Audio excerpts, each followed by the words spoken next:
What's up, board fam? Eric here. It's Monday. That means it's time for another AMA video. Ask me anything anonymously. That's right. You can submit a question completely anonymous, meaning I don't know who you are. I have no idea, by clicking the link in the description box down below. In this video, I will answer 5 of those questions from this past week, and all of the other ones will get included in a members only video, which you can view at membership tiers of any level. So all you have to do is click the join button or the plus button, depending on what platform you're on, to support the channel, and you get early access to videos, member only videos, as well as custom badges and emojis. And again, you're supporting the channel. With that being said, let's go ahead and jump into these questions. Hey Eric, I was wondering what got you interested in doing these videos. Did you have enough of the Chud channels with their anti-woke agenda and spreading misinformation?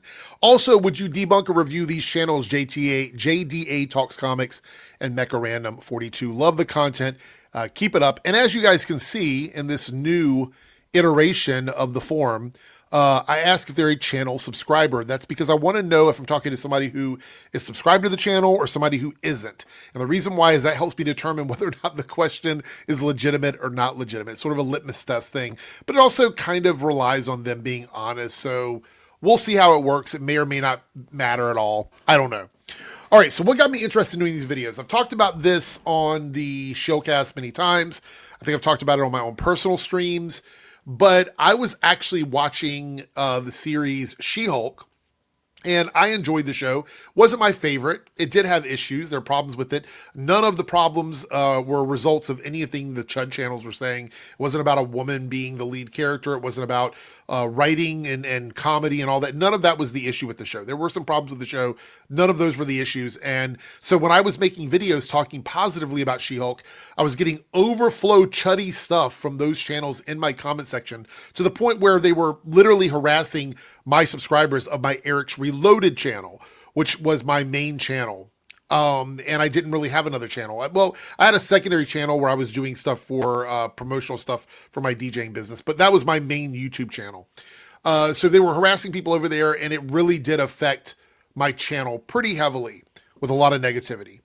So I decided I was going to start a second channel where I could start pushing back and addressing all of the misinformation, disinformation, all the things that these guys do, and jump into their pipeline, jump into their algorithm, which is why you see my thumbnails are exaggerated, my titles are exaggerated, all the things that they do. I sort of make a parody of it on my channel in order to jump into their algorithm and screw with the algorithm. I think I've been very successful at that, and I actually feel like my pushback has sort of pioneered other people also doing the same thing. So I'm going to give myself a little pat on the back for that, because, you know, who else will, I guess.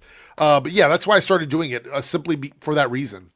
Now, as far as your JDA Talks Comics and Mecha Random 42, I'm not going anywhere near Mecha Random. Mecha Random has health issues right now, and I'm not really sure what's happening with her channel in terms of like what she's doing content-wise.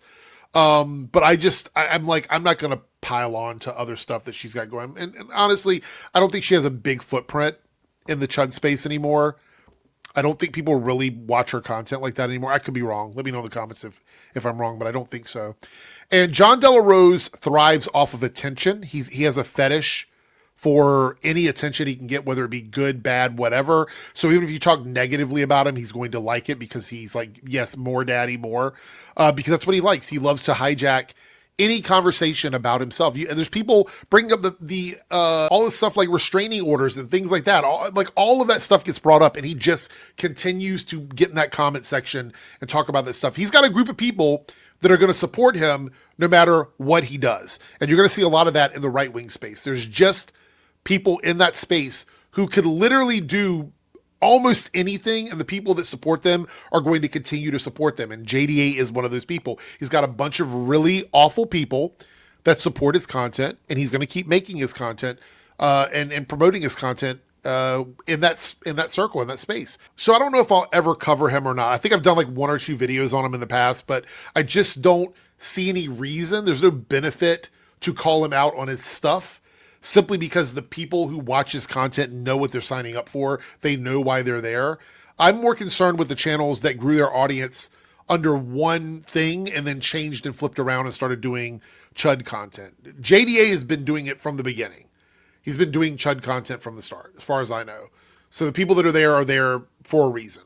Anyway, thank you for your comments. Next up, are you worried about seeing lack of diversity in movies and shows now? You must be shaking in your boots after MAGA won everything. I hate to break this to you guys because I know that you're probably like, edging yourself to all of this with the whole Warner Brothers, Discovery, Paramount thing or whatever. Even if that happens, capitalism is gonna capitalism. That's the reality of it. Whatever people are willing to spend money on is what's going to make it. And one of the things I know for a fact is that right-wing people, the ones that are super MAGA heavy into like this culture war stuff, they don't go to the movies and spend money on stuff. They don't. There's not a market. There is no pipeline market for big money from MAGA when it comes to movies and TV shows. There's just isn't. Like Tyler Sheridan, who created the whole Landman series, that big universe, Yellowstone and all that for Paramount, walked away from Paramount. He walked away from them because he knew, he's like, I'm going to go shop my stuff somewhere else because I know they're going to fuck it up over here. It's going to turn into Daily Wire Plus if they keep going. And that's not good for business. It's not good. So the whole concept of art changing or entertainment changing drastically, I know a lot of people are worried about it, and you should be. You should definitely be concerned about it. And we probably will see stuff like, well, let's talk about the news. The news section is the one that they really want to fuck with. And that's the one that they're going to try and push hard against to try and change it and make it what they want it to be. Not so much the entertainment side. The other thing is talk shows and comedians. They want to sort of control that speech as well. So those are the things we should keep an eye on. Movies and TV shows, yeah, we can watch out for that stuff, but at the end of the day, they still want to make money. They still want to have a company that makes money. So they have to make sure they're putting out content that people are watching. So as long as you're watching and paying for tickets for movies of things that you really love, they will keep doing it. They're going to keep making that stuff. Like, I'm just telling you, this is capitalism. They can't turn everything they can't make things so narrow that people don't want to see it because they would be killing their own business. And I don't think these people are in the business of killing their business. Maybe they are. I don't know. Maybe they have a fetish for ending their businesses. I don't know. And you're not a channel subscriber, so I'm not too surprised. Another non-subscriber. Why isn't it important that the grifters have praised A Knight of the Seven Kingdoms when you say they make money from hating stuff? It's not about only hating stuff. It's about giving equal time to the stuff you love compared to the stuff you hate. Let's take a look at Nerdrotic's channel. I'll look at his Nerdrotic and Nerdrotic Daily. Those are his two most active channels here. Let's take a look. Let me bring it up over here. All right, so here's Nerdrotic's main channel with all of his like daily uploads, or not daily. He uploads like once a week over here, but primarily live streams. Starfleet Academy, Starfleet Academy, Harry Potter, Starfleet Academy, Starfleet Academy, Starfleet Academy, Starfleet Academy, Starfleet Academy, Kathleen Kennedy, Stranger Things. So in this gap of time is where you would have seen a video for A Knight of the Seven Kingdoms, but he doesn't put that stuff on his main channel because it doesn't do as well as all the hate content that he makes. It just doesn't do as well. You look over here at his live streams. Now, this is where you would find it at, right? So he's got his Friday Night Tights stream, Starfleet Academy watch party, which he does a watch party for that. All right, so he has the stream 6 days ago, Knight of the Seven Kingdoms, episode 6 review, 115,000 views. Now, I want you to keep that in mind as we scroll down. I'm not going to manipulate anything, and just look at the viewership numbers for the other live streams that he does. Let's just take a look. I am very curious. I don't know the answer. I haven't looked yet, but I'm pretty sure that all of his other live streams do better than A Knight of the Seven Kingdoms. I'm pretty sure, but maybe I'm wrong. All right. Friday Night Tights, 195,000 views. Knight of the Seven Kingdoms, 150. Friday Night Tights, 200,000 views. Knight of the Seven Kingdoms, 130. Friday Night Tights, 153,000 views. Knight of the Seven Kingdoms, 100K views. 187, 111. 225, 165. So his biggest one, I think, is the very first one. And then it never got that high again. So, yeah, this is why. Like people do not tune in to Nerdrotic to hear him talk positively about stuff. They just don't. And I bet you there's even less comments in the comment section and engagement on those videos than the other ones. Let's take a look at Nerdrotic Daily. Now, Nerdrotic Daily is the channel where you could probably have uploaded, daily content about Knight of the Seven Kingdoms, but I don't think he did. Here we go. Paramount, Netflix, the Tourette's BAFTA thing, which, by the way, using an R slur in your thumbnail where you're defending somebody with a disability is just fucking crazy. Here he is, more BAFTA stuff, BAFTA, X-Files. I'm not seeing a lot. Oh, there we go. There's one from 2 weeks ago. So you see what I'm saying? You guys, do you understand what I'm saying here? Like, there's no money in him for doing that, because if it were, he would be doing it. He would literally be doing it. So why am I going to give him credit for doing the least he could possibly do with a very big show? It's a Game of Thrones spinoff. He goes so hard. When House of the Dragon comes back around, you're going to see those videos. And this is how you know it's a grift. You will see those videos on the Nerdrotic channel as videos, not just live streams, but actual videos on the channel. That's where you're going to see them. But Knight of the Seven Kingdoms is relegated to a live stream during that week and like 1 or 2 videos on Nerdrotic Daily. There's no comparison to that. There's just none. I know I've heard this argument before. They do not put the time and effort into stuff they love as much as the stuff they hate. That's just the reality of it. So this stupid, like, whataboutism stuff, I mean, it just doesn't do much for me. And you're not a channel subscriber. You should consider subscribing. Even though I don't agree with you and I know you don't like me, hit the subscribe button, okay? Let's continue. Did you see that Asmongold changed his opinion on wars with Iran overnight? Pretty grifty stuff. And you are a channel subscriber. Thank you so much. I didn't see it, but let me look and see if I can find a video. I did see a video in passing. Let me see if I can find that video again. All right, I think this is the one you're talking about. Let's go ahead and watch it. It's only a minute long. I think that we play too big of a role in other countries' military shit. Like, we're too interventionary. We get too involved into other people's business. It's a waste of our money. The people there probably fucking hate us. Where's really the upside here, right? Just stay out of it. Yeah, exactly. Now, I'm not saying like we should be totally isolationist, but I think that the level that we try to play nation building, especially in places like this, like, like Libya, for example, back in the day, what the fuck? Or Iraq. No, absolutely not. Yeah, it's too much, man. Way too much. All right. Well, I mean, it sounds to me like he has a pretty hard line on that based on that statement. That was just a couple years ago. And everything he says, these don't sound like overnight conclusions that he's jumped to. Like, these feel like things that he's been passionate about for a while based on that. Let's see what he's saying now, because I wonder if he believes we should be intervening in other countries' shit. Let's see. I am so happy this has happened. I am just dramatically, tremendously happy this has happened.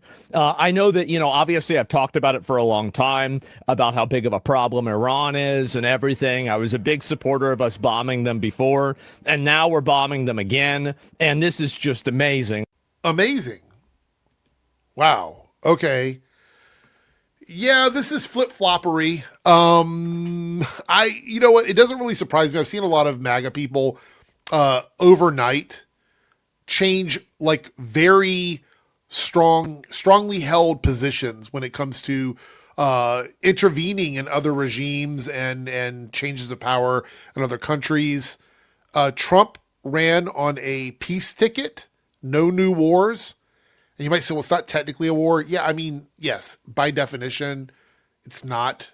But I don't think a game of semantics works here, like especially with what's happening. This is not going to be an in-and-out situation when it comes to Iran. It's going to be a rough situation. And we've already had people who have died, soldiers that have already died. He doesn't seem to give a shit about that at all. But anyway, you have people like Asmongold here who are just so completely devoted to whatever MAGA wants them to do that they don't seem to care about pushing back. Now, Asmongold at one point was like totally about the Epstein files, like, release everything and all this is a big, massive cover up and stuff like that. And I'm thinking, well, maybe there's more in his brain than I'm giving him credit for. But then he just sort of gave up on it after a while. He gave up on it after a while and just moved on. And now he's gone from, we shouldn't be interfering with other countries to, yeah, we should blow them up. Why not? Why not? It's just dumb shit, man. It's absolutely dumb. And I wouldn't expect anything more from him. I honestly, and I said this in the video where he tried to like call me out and edited my video to make it look like I was saying something I wasn't saying because he's a disingenuous fuck. But I don't know why people listen to him. I just don't know. He's one of those people that streams for hours and hours and hours on end every day and just contradicts himself all the time, over and over and over again. Like, why are you listening to someone that does this? Please unplug and do something else, anything else. Go work in your garden. I don't know. All right, for our last question, I had to go over and check the old Ask Me Anything form to make sure I didn't miss anything, and I did miss one question, so we're going to tackle this here and then wrap the video up. She-Hulk was hated because of that one line where she said she controlled her anger infinitely more than Bruce because of fucking catcalling, which was stupid as fuck. She literally just got here. Meanwhile, Bruce has gone through an abusive household, suicide, and guilt for killing innocents thanks to Hulk. The comparison ain't adding up. Here, I agree catcalling is terrible, but that was dumb to compare a situation which is way worse. Okay, a couple things here. Number one, in the comics, all the way back, I want to say somewhere between 87 and 89. I'd have to go back and look. But I don't have like a photographic memory when it comes to comic book stuff. Like, I'm not one of those people. But I do remember it was like the late 80s. They did talk about the fact that Jennifer was better at maintaining the Hulk form because of the transfusion, non-exposure to the gamma radiation, and the fact that her job as a lawyer and other factors in her life made it easier for her to have control over her Hulk form. And she sacrificed power for that control over time. And we've seen her like let go and become more savage, multiple times. But in general, she's always been more in control than Bruce was. Matter of fact, she was able to work as a lawyer as She-Hulk. And I think that's like, well, you want fidelity from the comics. That's from the comics. That's literally part of her story from the comic book. So to get mad that she's better at controlling her Hulk form as She-Hulk, to get mad at that in the TV show is like you're ignoring the fact that that's the way it's always been in the comic books. If you're arguing fidelity. Now, even if you're not arguing fidelity and you're just like, it was stupid, I think you have to understand that She-Hulk was a comedy. She-Hulk was intended to have like humor that sometimes broke the fourth wall, things that didn't really mean a lot in the sense of the greater MCU because they were just in there as jokes and reflections of society. And so her talking about her experiences as a woman, a lot of that was like making fun of situations that are actually very serious in an effort to make it work within the framework of the show, within the status of the show.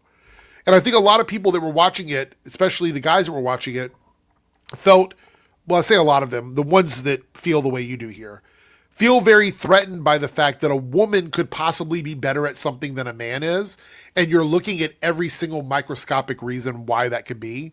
And you're like, oh, because she has to deal with sexual harassment, which is what catcalling is, because she has to deal with that, it makes her better at controlling her emotions, and therefore it makes men weaker because they don't control their emotions as well as women. And so you feel threatened by that.